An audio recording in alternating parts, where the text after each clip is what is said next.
Gracias a todos. Vamos a dar inicio con la sesión académica del día de hoy. Mi nombre es José Carlos Rodríguez Román, soy residente del segundo año de alergia e inmunología clínica y en esta ocasión agradezco la asesoría de la doctora Marisela Hernández Robles por su asesoría para la realización de esta presentación.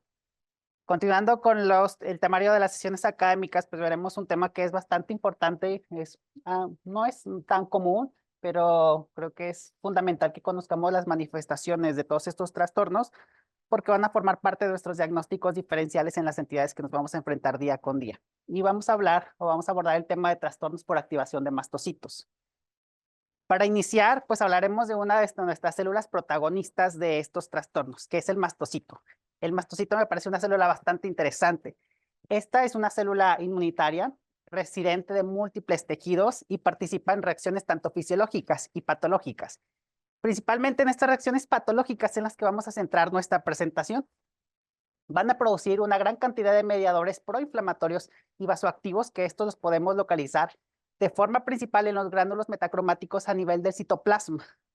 Tienen una participación bastante importante en los procesos de anafilaxia. Una vez que el mastocito se lleva a cabo su activación, va a tener la liberación inmediata de ciertos mediadores que ya se encuentran preformados, pero también va a tener la generación rápida de metabolitos derivados del ácido araquidónico.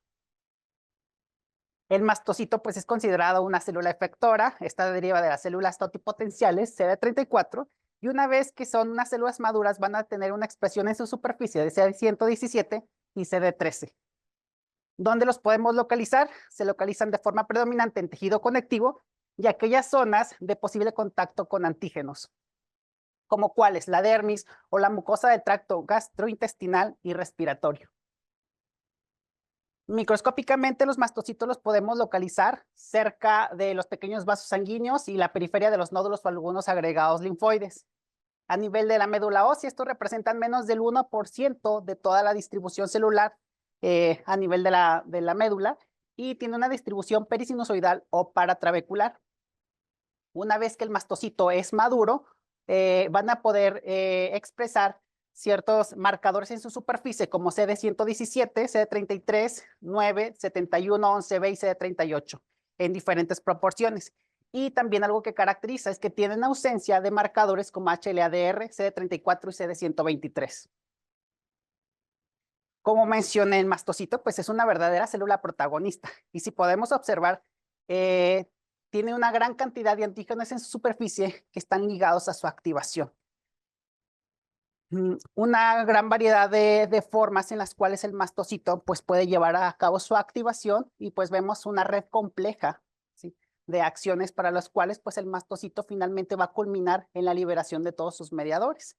Entonces en su superficie pues podemos encontrar desde los marcadores, desde los ligandos clásicos, por ejemplo, de unión a IgE, algunos como el receptor X2 acoplado a proteína G asociado al mastocito, algunos asociados a complemento, pero para no hacerlo tan complejo, pues podemos dividir estas formas de activación del mastocito en dos, aquellas que son de activación no inmunológica, principalmente por pseudoalérgenos, o por ejemplo por péptidos bacterianos que se unen a receptores de TLR, algunos neuropéptidos, algunos medicamentos, principalmente opiáceos, liberadores de histamina, algunas proteínas de la coagulación.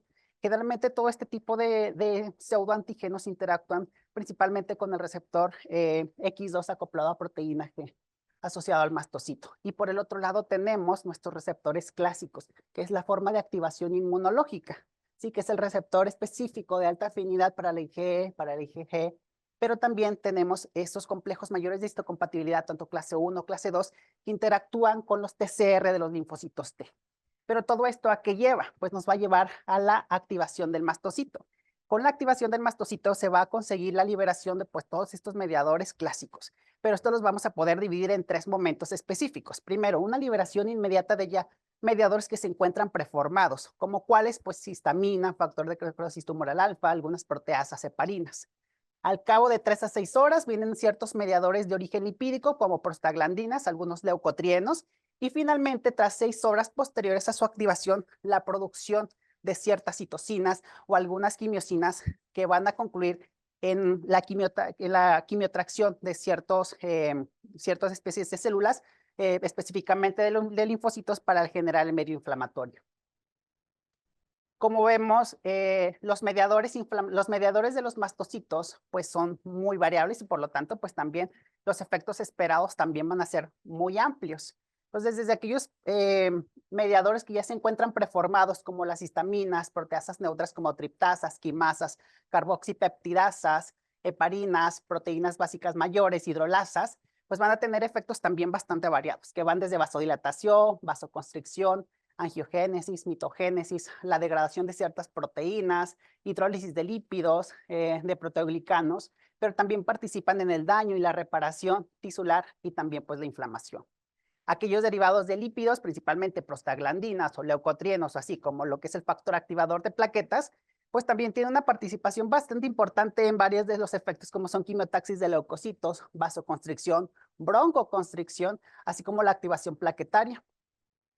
Las citocinas principalmente pues van a participar en inflamación, en la migración y proliferación de leucocitos, al igual que aquellas quimiosinas que van a producir la quimioatracción e infiltración tisular principalmente por leucocitos. Pero también estos tienen la capacidad de generar ciertos factores de crecimiento, como factores estimulantes de colonias tanto de monocitos como de granulocitos, factores de crecimiento neurológico, que van a propiciar el crecimiento de varios tipos celulares, la angiogénesis y la neovascularización. Como vemos, es una gran cantidad de mediadores que los mastocitos tienen pues la capacidad de producción, pero en esta ocasión vamos a centrarnos en que son las triptasas.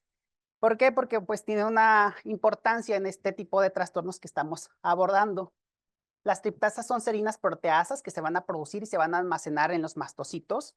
Estas representan más del 20% del contenido proteico de los mastocitos en todos los diferentes tejidos. Cuando tenemos las triptasas maduras, estas ya son almacenadas en los gránulos metacromáticos y son liberados en formas de tetrámeros. Pero antes de que estas triptasas maduren, pues tenemos la formación de protriptasas o las formas precursoras, que estas pues son monómeros y estas van a ser liberados de forma espontánea y continua a partir del mastocito en reposo. Entonces tenemos nuestro mastocito en reposo y está produciendo de forma continua las protriptasas, no sin alguna actividad biológica importante. Entonces, basados en una tasa de liberación estable de triptasas, estos van a conseguir niveles de triptasa sérica basal resultantes pues de esta producción constante. ¿Cuándo es cuando ya se lleva a cabo una elevación? Pues solo durante y poco después de algún evento anafiláctico grave, pues conseguimos que estos niveles de triptasa basal se eleven de forma considerable respecto a los valores basales. Cuando hablamos de esta cinemática, esta dinámica en cuanto a lo que es la producción de triptasa, la concentración máxima de triptasa la podemos alcanzar, bueno, se alcanza en los primeros 60, 90 minutos después de algún episodio de anafilaxia, pero puede regresar a sus valores basales en el transcurso de 6 hasta 12 horas y por lo tanto pues es considerada un biomarcador fiable de activación sistémica grave de los mastocitos. Por otra parte, ¿qué otras células pueden producir triptasa? Los basófilos. Sin embargo, los mastocitos contienen a niveles hasta 500 veces mayores de triptasa que los basófilos y por lo tanto, pues resulta un biomarcador bastante específico para la función de los mastocitos. Al hablar de trastornos de activación de mastocitos, esto los vamos a poder dividir en estos 4 grandes grupos. Pues primero, aquellos que se enfocan en la hiperplasia de los mastocitos, que esto nos vamos a referir de forma específica a las expansiones no clonales de los mastocitos. Las mastocitosis, estas sí se tratan, no tienen un trasfondo clonal y vamos a tener estos 3 tipos, la mastocitosis cutánea, la sistémica y el sarcoma de mastocitos. Por otro lado, tenemos la leucemia mielomastocítica, que es una neoplasia maligna, pero es bastante rara, y los trastornos de activación de mastocitos, que específicamente nos referiremos al síndrome de activación de mastocitos. Aunque se han tratado de establecer diferentes criterios y diagnósticos para cada uno de estos trastornos, se dispone y también pues de ciertas recomendaciones para su diagnóstico y para su tratamiento. En las diferentes academias a nivel mundial, pues aún existe un poco de debate sobre los algoritmos diagnósticos, pronósticos y tratamientos óptimos. Algo también importante y que hay que tener en cuenta que varios de estos trastornos se pueden detectar en un paciente, o sea, pueden llegar a tener desde 2 hasta 3 patologías que comprometen al propio mastocito y actúan de forma sinérgica en la producción de sintomatología. ¿Qué es lo que se ha identificado? Que más del 90% de los pacientes con mastocitosis pues tiene una mutación somática de ganancia de función en su receptor de tirosina quinasa KIT, que esta se lleva a cabo una sustitución del ácido aspartico por la valina en la posición 816, que es la forma clásica. ¿Pero qué confiere esto? Pues nos va a conferir que el mastocito tenga una mayor supervivencia y un crecimiento celular autónomo de mastocitos. ¿Qué es lo que pasa en condiciones fisiológicas? ¿Qué es lo que esperamos? Pues primero, tenemos nuestro mastocito y en su superficie se encuentra este receptor que se llama KIT. Estos van a estar regulados por un factor de células madre o stem cell factor que se une pues a este ligando KIT. En condiciones patológicas, ¿qué es lo que pasa? Pues se produce, una vez que se lleva a cabo pues esta unión con su stem cell factor, el KIT va a producir una proliferación incontrolada y una mayor supervivencia de los mastocitos. Hablamos un poco más a detalle de este receptor. También es considerado un protoncogen. Se encuentra localizado en el cromosoma 4q12 y va a codificar la glucoproteína de superficie, que es el receptor transmembrana de activación de la tirosina intrínseca. Este receptor KIT se va a poder expresar sobre todo en todos aquellos receptores hematopoyéticos CD34, tanto en médula ósea, en sangre periférica y en cordón umbilical. Sin embargo, cuando se lleva a cabo el proceso de maduración de la gran mayoría de estos precursores hematopoyéticos se pierde, pero en el mastocito no, en el mastocito permanece y este va a permitir que el mastocito prolifere, le va a dar una supervivencia y va a permitir la activación del mismo. Es de forma interesante la estructura del receptor de KIT, lo vamos a poder dividir en 5 dominios. Tenemos un dominio extracelular, transmembrana, yuxtamembrana y 2 dominios tirosincinasa, tanto tipo 1 y tipo 2. ¿Qué es lo relevante de esto? Pues que en cada una de estos dominios se puede llegar a presentar alguna alteración, ¿sí? Que va a conferir también pues las manifestaciones que se pueden presentar tras la activación. Los precursores mastocitarios maduros por activación del receptor KIT, pues esto se va a producir cuando el dominio extracelular del KIT, esta parte que es este dominio, se une a su stem cell factor, ¿sí? Y va a producir la activación completa del mastocito. ¿Qué es lo que va a generar una vez que se lleva a cabo esta unión? Pues el desarrollo, la maduración, la adhesión, migración, supervivencia y liberación de todos los mediadores por los mastocitos maduros. Se ha identificado hasta el momento que existe una gran cantidad de mutaciones a nivel de este receptor. Entonces, todas estas múltiples mutaciones van a activar el receptor de forma independiente a su ligando. Entonces, no es necesario que esté presente el stem cell factor para la activación. Por lo tanto, son consideradas mutaciones activantes. Y esto, pues, es una clave en la fisiopatología de tumores estromales, gastrointestinales, seminomas, melanomas, linfomas, procesos mieloproliferativos, pero también de las mastocitosis. En este receptor se han identificado 2 piezas clave que van a ser en el dominio yuxtamembrana y también en el dominio de tirosincinasa 2, en las cuales la más común pues va a ser esta sustitución que mencionamos de ácido aspartico por valina en la posición 816, que es como la forma más común de mutaciones a este nivel. Y que se ha identificado que más del 90% de los pacientes con mastocitosis en los adultos pues se han asociado a mutaciones en este receptor. Hablaremos ahora un poco más de las características de forma particular de los diferentes tipos de trastornos de activación de mastocitos. Iniciando con la hiperplasia de los mastocitos, pues aquí básicamente se refiere a un aumento de los mastocitos no clonales y no neoplásicos, pero que se pueden ir acompañados de algún proceso reactivo, ¿sí? Como cuáles: neoplasias meloides, linfomas linfocíticos, hipoplasia o aplasia de médula ósea, la administración de ciertos factores de crecimiento celular, las exposiciones tóxicas o inflamatorias, y aquí lo que es característico, que tiene una morfología y un inmunofenotipo normal.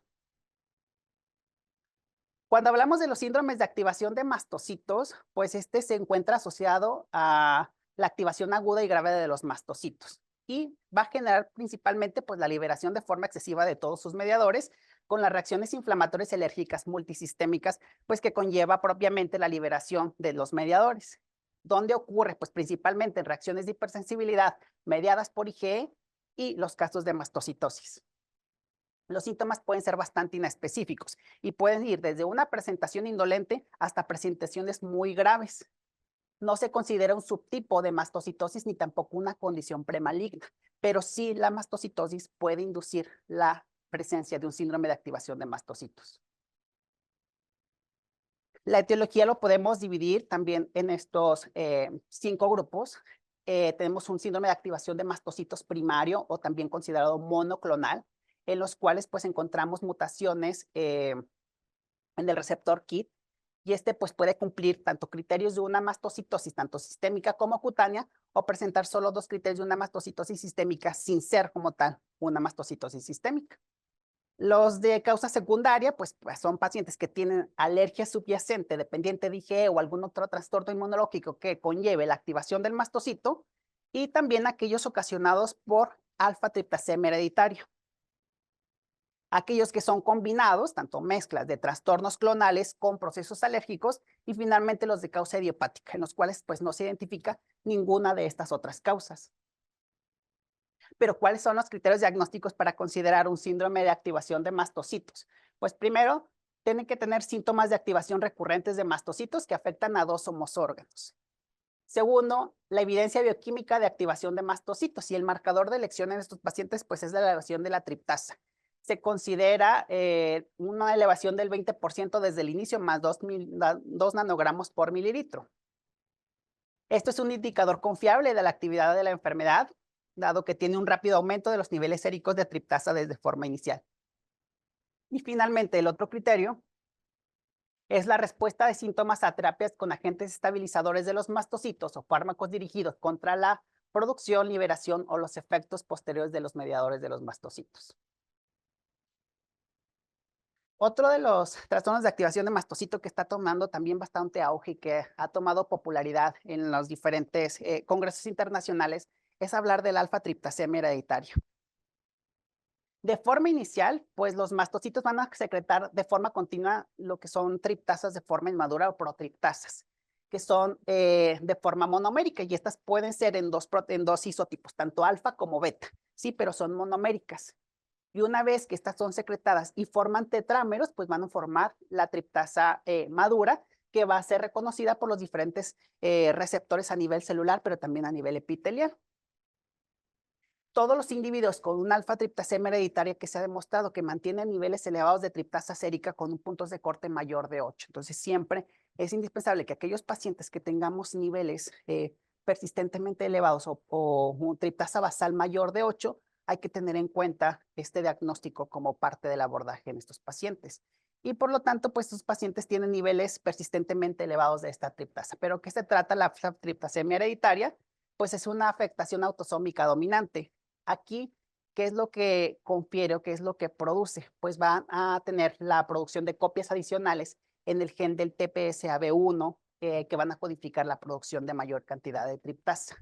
Esta se presenta hasta en el 6% de la población, y hasta el 90% de todos los casos de pacientes que tienen triptasa sérica basal elevada pueden tener de trasfondo una alfa-triptasema hereditaria. Pacientes con hipertensión arterial sistémica de pronto llegan a ser un poco más sintomáticos si tienen este trasfondo, y los síntomas pues también llegan a ser bastante variados y un tanto inespecíficos. Enrojecimiento cutáneo, prurito, disautonomías, problemas gastrointestinales, dolor crónico e hipermovilidad de articulaciones.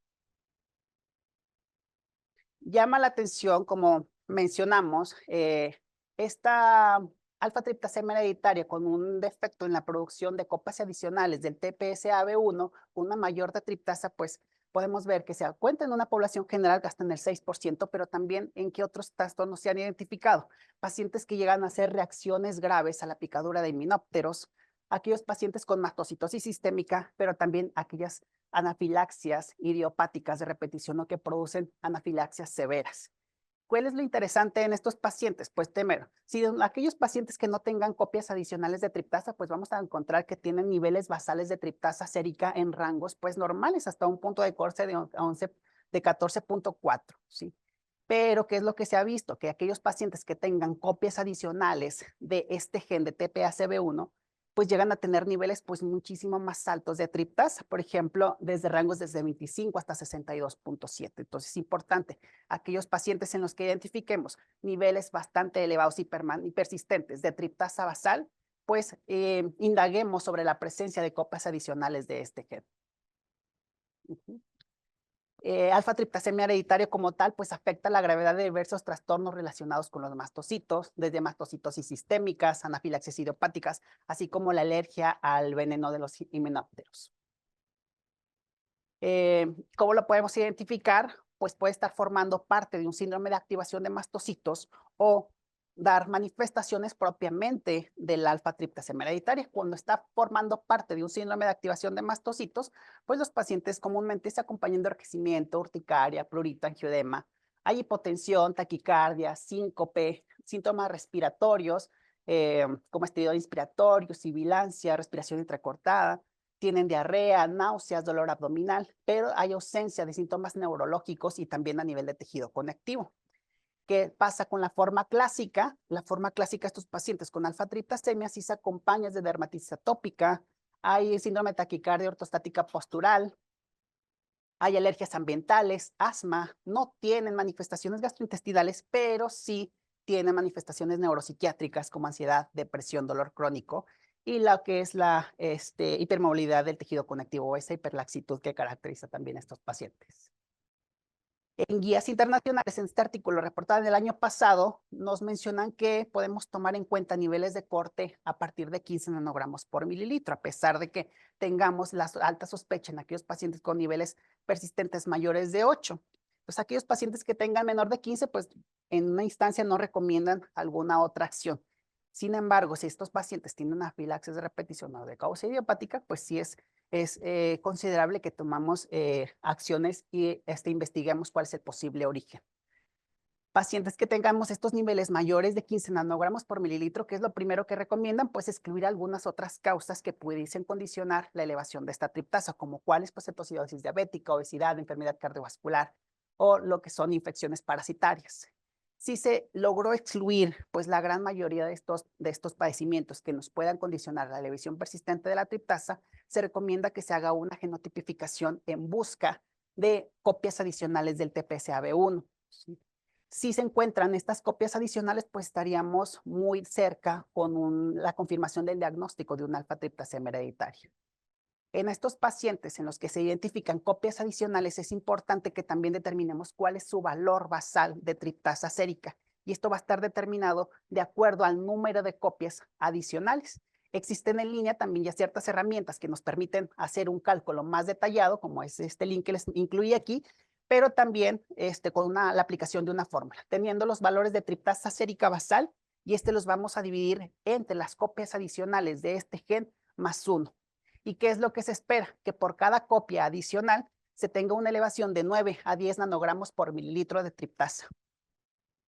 Si no se logró identificar pues ninguna alteración o ninguna copia adicional en el TPCAB1, pues hay que considerar algunas otras causas que puedan también propiciar la elevación de los niveles de triptasa, como algunas alteraciones en el gen del KIT. Ahora hablaremos un poco de mastocitosis. Pues la mastocitosis es un trastorno poco común. Se presenta en un caso por cada 100,000 personas, 35 de cada 100 casos de mastocitosis cutánea y 1.8 de cada 100 casos de mastocitosis van a ocurrir en la edad pediátrica. En 1869 se describió el primer caso de una mastocitosis sistémica y ya fue hasta el 2016 cuando la Organización Mundial de la Salud pues declaró que la mastocitosis no es una neoplasia mieloproliferativa y es una enfermedad totalmente distinta y ya le confirió su propia clasificación. ¿Pero qué se trata de qué estamos hablando de mastocitosis? Pues esta hace referencia a una proliferación anormal de mastocitosis clonales en los diferentes tejidos, que puede ser desde piel, médula ósea, hígado y vaso. Y se asocia principalmente a mutaciones somáticas, en ganancia de función en el KIT, independientemente de la presencia del stem cell factor que produce su activación.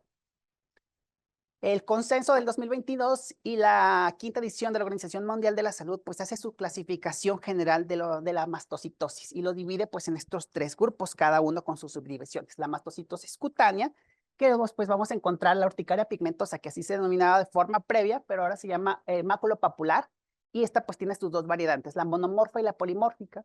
La mastocitosis cutánea difusa, mastocitoma, que es cutáneo, mastocitoma aislado o multilocalizado. La mastocitosis, ya después tenemos la mastocitosis sistémica, que esta la podemos dividir en indolente, que incluye también mastocitosis de médula ósea, mastocitosis latente, agresiva, la que se encuentra asociada a alguna neoplasia hematológica y la leucemia de mastocitos. Y el final, el último grupo, que es el sarcoma de mastocitos. Cuando se habla de una mastocitosis cutánea, pues esta va a ser la forma más común de presentación en la población pediátrica. ¿Y a qué se refiere esto? Pues la acumulación local de mastocitos. Y estas dos variedades principales, tenemos la mastocitosis maculopapular o también urticaria pigmentosa con sus dos variedades, la monomorfa y la polimórfica.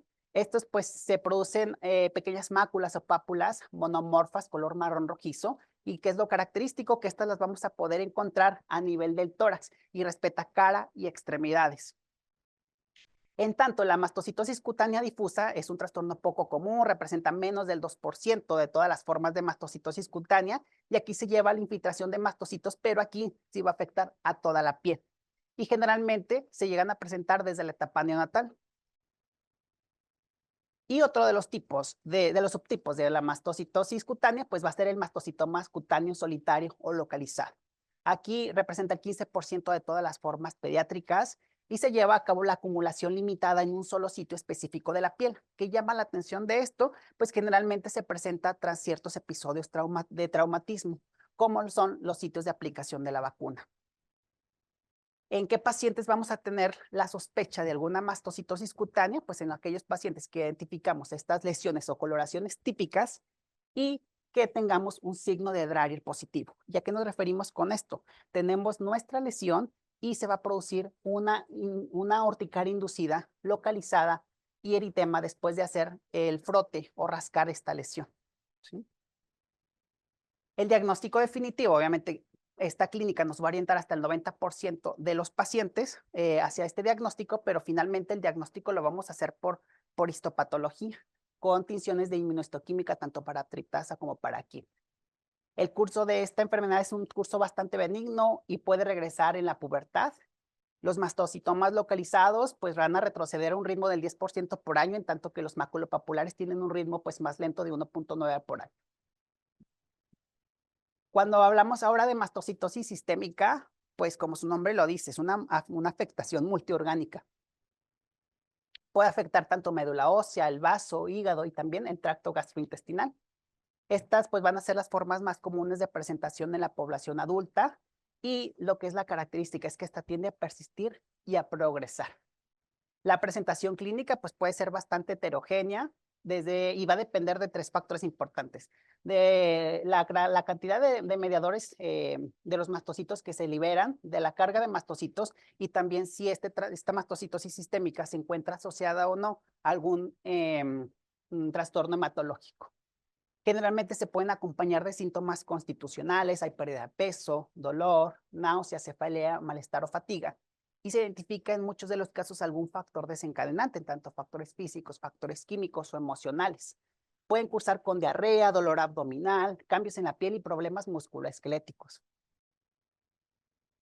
Una vez que se tenga una sospecha en estos pacientes con mastocitosis sistémica, las guías recomiendan que clasifiquemos los síntomas que presentan estos pacientes en hallazgos de tipo B y C.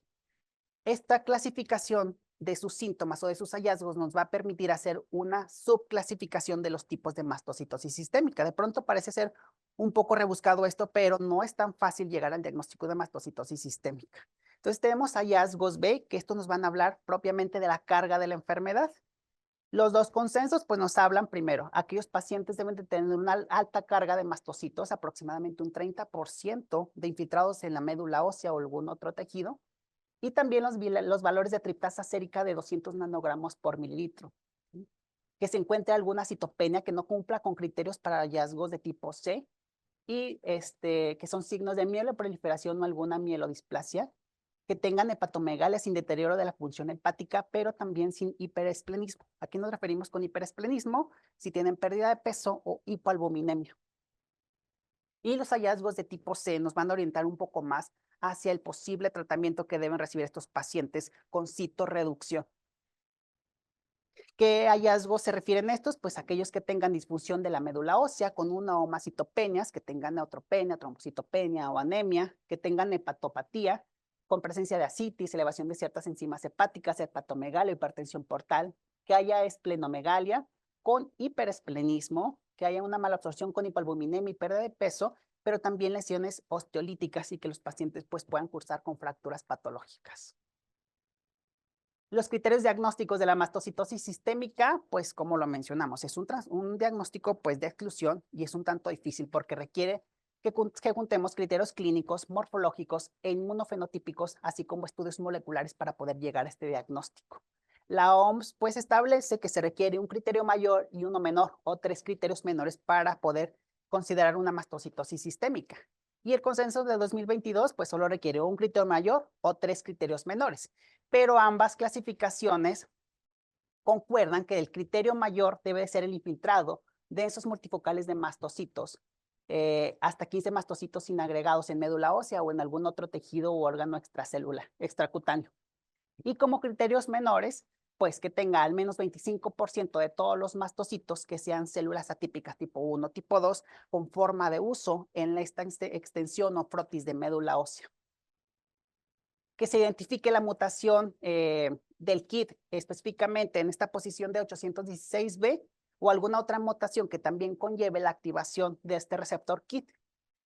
Que se identifiquen marcadores de superficie CD25, CD2 y CD30. Y finalmente la triptasa sérica persistentemente elevada mayor de 20 nanogramos por mililitro. Y recordar, en aquellos pacientes en los que se identifique alguna trasfondo, como lo es una alfa-triptasema hereditaria, se deben de ajustar los valores de triptasa basal con la fórmula de la que hablamos de forma previa. Ahora hablaremos un poco de las características principales de estos subtipos de mastocitosis sistémica y empezamos con la mastocitosis sistémica indolente. Esta va a ser la forma más común de todos los tipos de mastocitosis sistémica. Esta debe de cumplir criterios de mastocitosis sistémica como tal, pero no debe tener hallazgos B o puede llegar a tener solo uno y no debe tener ningún hallazgo C, ni tampoco evidencia de alguna neoplasia hematológica asociada. Puede no afectar a la piel, se presenta sobre todo en edades un poco más jóvenes, en promedio de los 49 años. Hay una mayor prevalencia de lesiones cutáneas similares a una urticaria pigmentosa y también síntomas gastrointestinales. Y las picaduras de insectos, sobre todo los himenópteros, es la principal causa de episodios agudos de liberación de mediadores en estos pacientes. Lo bueno de estos pacientes es que tienen un curso clínico estable o una progresión lenta. La mastocitosis de médula ósea, aquí se lleva a cabo la proliferación neoplásica de mastocitos que afecta solo a nivel de médula ósea. Aquí estos pacientes no tienen manifestaciones cutáneas, pero tienen niveles de triptasa sérica normales o mínimamente elevados. Se presentan sobre todo en pacientes con edad avanzada, predominan el género masculino, suelen ser asintomáticas, pero en aquellos pacientes que son mayores y sobre todo en hombres son los que se asocian con menos síntomas relacionados a mediadores, excepto en reacciones anafilácticas que sí llegan a ser bastante graves. Y hay una fuerte asociación con reacciones alérgicas graves desencadenadas también por las picaduras de himenópteros. ¿Qué es lo que debe llamar la atención? Aquí, estos pacientes cursan con osteoporosis de forma frecuente y este llega a ser de pronto el único signo o la única manifestación de trasfondo. Entonces, debido a que si no realizamos una densitometría o si el paciente no cursa con fracturas patológicas, pues este diagnóstico puede llegar a pasar desapercibido. Por lo tanto, se requiere un alto grado de sospecha clínica para poder llegar a este diagnóstico. Destacando su naturaleza indolente, pues esta tiene una supervivencia libre de progresión a 10 años del 95.9%. Entonces, es buen pronóstico.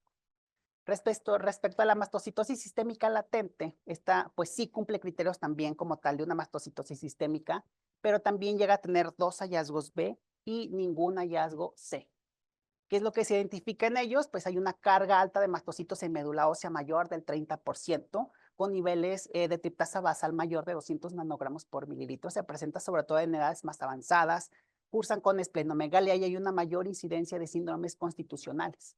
Tiene una progresión lenta sin signos de enfermedad agresiva ni tampoco alguna neoplasia hematológica asociada. Generalmente son pacientes que se encuentran estables durante varios años o progresan a edades pues, más avanzadas.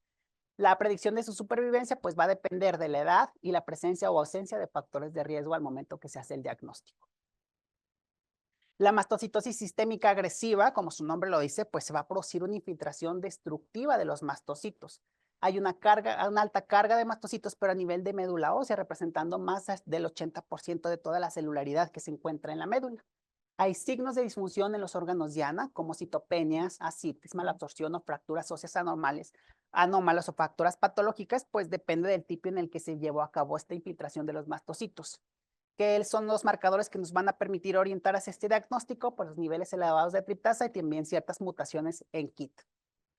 En estos pacientes no hay lesiones cutáneas. Los mastocitosis atípicos, tanto tipo 1 y tipo 2, perdón, y los blastos metacromáticos mayores del 5% son los característicos encontrados en los frotis de médula ósea. La mediana de supervivencia global en estos pacientes pues son 41 meses y es pues muy mal pronóstico. La mastocitosis sistémica con neoplasias hematológicas o mieloides asociadas, pues este es el segundo subgrupo de mastocitosis sistémica más común, seguida de la indolente. Esta pues se puede encontrar sobre todo en neoplasias hematológicas y el 90% de estas son de linaje mieloide, principalmente la leucemia mielomenocítica crónica, pero también puede tener otro tipo de linaje celular como las leucemias linfoides. Se presenta sobre todo en personas mayores, se acompaña de síntomas constitucionales y las anomalías hematológicas características pues, de la enfermedad de fondo. La leucemia de mastocitos, que es otro de los tipos de mastocitosis sistémica, pues es la forma extremadamente rara y agresiva de mastocitosis sistémica, es menos del 1% de todos los casos de mastocitosis. Y aquí, ¿qué es lo característico? Que es más del 20% de los mastocitos atípicos en los aspirados de médula ósea, es lo que se puede observar. Hay una rápida expansión de mastocitos en médula ósea, en sangre y en otros órganos y generalmente tiene un mal pronóstico, teniendo una mediana de supervivencia de 2 hasta 31 meses a partir del diagnóstico. Como diagnósticos diferenciales, como vemos, pues de pronto llegan a ser manifestaciones un tanto inespecíficas y que pueden llegar a presentarse en una gran variedad de entidades. Pues las guías internacionales recomiendan que centremos nuestra atención en las manifestaciones más relevantes y a partir de ahí, pues iniciemos con nuestros diagnósticos diferenciales, ya si el paciente tiene más síntomas cutáneos, cardiovasculares, algunos síntomas neurológicos o gastrointestinales. Por ejemplo, aquellos pacientes que tengan alguna manifestación cutánea típica, que representa hasta más del 80% de los pacientes con mastocitosis sistémica, diagnósticos diferenciales, pues una propia mastocitosis cutánea. Pacientes que llegan a tener hipotensión, síncope, problemas cardiovasculares, pues hacer diagnósticos diferenciales con alguna enfermedad cardiovascular de base, alguna deshidratación o algún proceso infeccioso. Por ejemplo, osteopenias, osteoporosis, también detectar alteraciones metabólicas que condicionen también la activación de los mastocitos o una mayor proliferación de los mismos en este tejido. La eosinofilia también con enfermedades hematológicas y de acuerdo a los niveles de triptasa, pues también tratar de determinar si se trata o no de un origen clonal. ¿Cómo vamos a hacer el diagnóstico? Pues realmente el diagnóstico vamos a obtener una mayor información a través de una historia clínica detallada y un examen físico preciso, sin dejar de lado que tenemos que hacer la exploración física completa de la piel. Las lesiones cutáneas maculopapulares típicas con el signo de Drario nos van a orientar bastante a una presentación de una mastocitosis cutánea, ¿sí? Pero sabemos que finalmente para poder determinar el diagnóstico de una mastocitosis cutánea, este se tiene que realizar por medio histopatológico. El diagnóstico de mastocitosis cutánea, solo por los hallazgos clínicos, le podemos demostrar hasta el 90% de los casos. Si tenemos un signo de Drario positivo, ya nos está orientando la clínica que sí puede ser una mastocitosis cutánea, pero hasta que no se demuestre este hallazgo histopatológico, vamos a nombrar a la enfermedad como mastocitosis sin piel. Este diagrama también me resulta bastante útil. Aquellos pacientes en los cuales pues sí logremos identificar que tengamos lesiones cutáneas típicas, ¿sí? Y que pues precisamente tenemos algún paciente que tenga lesión típica y que pensemos que es solamente una mastocitosis cutánea, ¿cómo podemos hacer una evaluación o cómo podemos saber si este paciente puede tratarse de una mastocitosis sistémica? En aquellos pacientes, pues se recomienda siempre realizar una genotipificación, pero sabemos que nuestro medio, pues no es lo más accesible. ¿Y qué es lo que se recomienda? Pues aplicar ciertos criterios clínicos, como el score de Fuchs, en los cuales, pues se hace una evaluación de los síntomas a nivel óseo, de osteoporosis, síntomas constitucionales cardiovasculares, así como los niveles de triptasa sérica basal. Para aquellos pacientes que cumplan de 1 a 2 puntos en este score de Fuchs, pues van a tener un riesgo bastante intermedio, pero aquellos pacientes que tengan de 3 a 5 puntos tienen un alto riesgo de que estas lesiones cutáneas no solamente se traten de una mastocitosis cutánea, sino que puedan tratarse de una mastocitosis sistémica. Y esto nos va a permitir dirigir nuestro abordaje diagnóstico y poder realizar estudios a nivel de médula ósea para poder abordar si este paciente se acompaña o no de una mastocitosis sistémica. Por el otro lado, aquellos pacientes que sí tengan hallazgos clínicos típicos, por ejemplo, episodios de anafilaxias idiopáticas, pero que no tengan ninguna lesión cutánea, que es lo que se recomienda, pues también, si se tiene la posibilidad de realizar la genotipificación, pues sería lo excelente. Sin embargo, sabemos, pues no es lo más accesible para todos los pacientes. La Sociedad Española de Mastocitosis propuso un score, que es el score de REMA, en los cuales nos va a permitir identificar a aquellos pacientes con una mastocitosis sistémica, pero de origen clonal, ¿sí? Y entonces toman en cuenta ciertos factores como el género masculino, síntomas como la presencia de síncopes, que no tengan urticaria, prurito, angioedema y también los niveles de triptasa sérica. Aquí define como punto de corte aquellos pacientes que tengan un REMA mayor de 2, ellos van a tener una alta probabilidad de que esta mastocitosis sistémica sea de origen clonal y también nos obliga a hacer estudios de extensión a nivel de médula ósea. El tratamiento, pues aún no se dispone de tratamientos resolutivos para los trastornos de activación de los mastocitos. Este tratamiento, pues debe ser multifactorial y coordinado por centros de atención integral con experiencia en trastornos de mastocitos. ¿Cuáles van a ser los objetivos del tratamiento? Minimizar el riesgo de recurrencia de síntomas, así como tratar de forma eficaz estos mismos. La educación para poder evitar cualquier tipo de factor desencadenante y utilizar regímenes de premedicación, sobre todo para procedimientos invasivos. Evitación, pues, de factores desencadenantes específicos, ciertos medicamentos, factores químicos, factores físicos, factores emocionales. Y la premedicación recomendado para cirugías, procedimientos invasivos, procedimientos radiológicos, convenios de contraste, así como procedimientos dentales y la aplicación de vacunas se recomiendan que se administren a las 12 horas previas y 1 hora previa a antihistamínicos, H1 de segunda generación, antileucotrienos, esteroides y ciertos antiinflamatorios no esteroideos de acuerdo a las manifestaciones que han presentado los pacientes.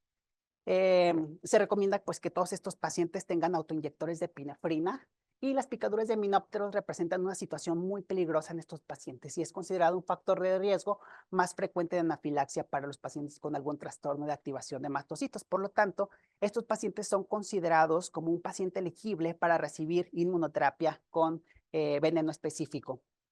Se ha demostrado que es bastante segura y es eficaz y en estos pacientes se recomienda por periodos mínimos de 5 años y algunos pacientes pues que pueden llevarla hasta de por vida.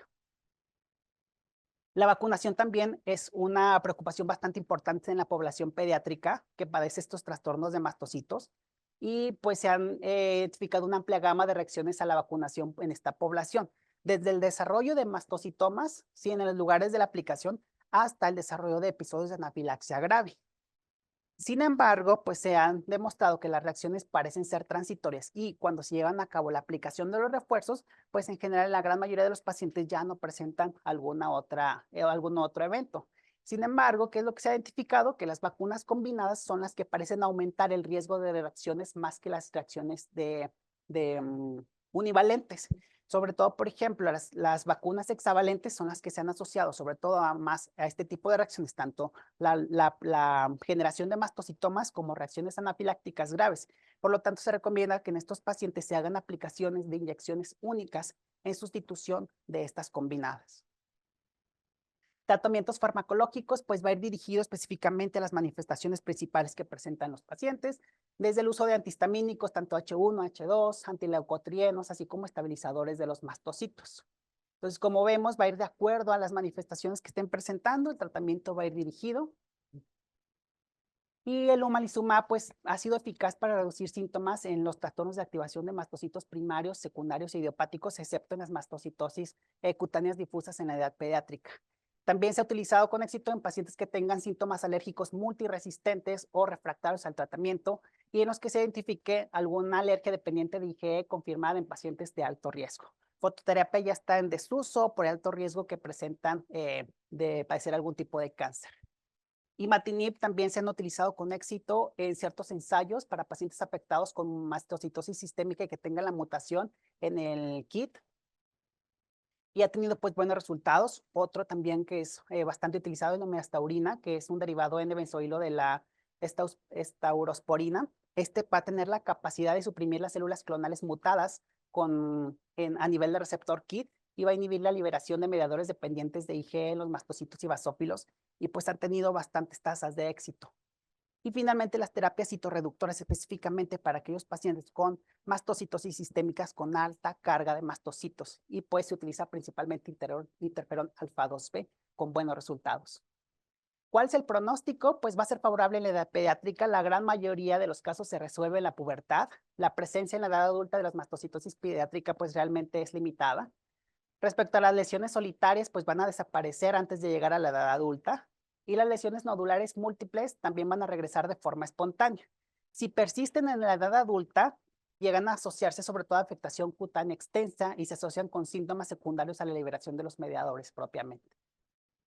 ¿Qué pasa con los adultos? Pues es una enfermedad que tiende a persistir y sobre todo las formas sistémicas indolentes hay que prestar bastante atención. A pesar de que sean indolentes y que la gran mayoría de los pacientes se encuentran asintomáticos, es importante que les demos seguimiento porque ellos tienen la probabilidad de una progresión a una forma más agresiva de la enfermedad y se encuentran sobre todo en aquellos pacientes que tengan asociadas mutaciones a nivel de KIT.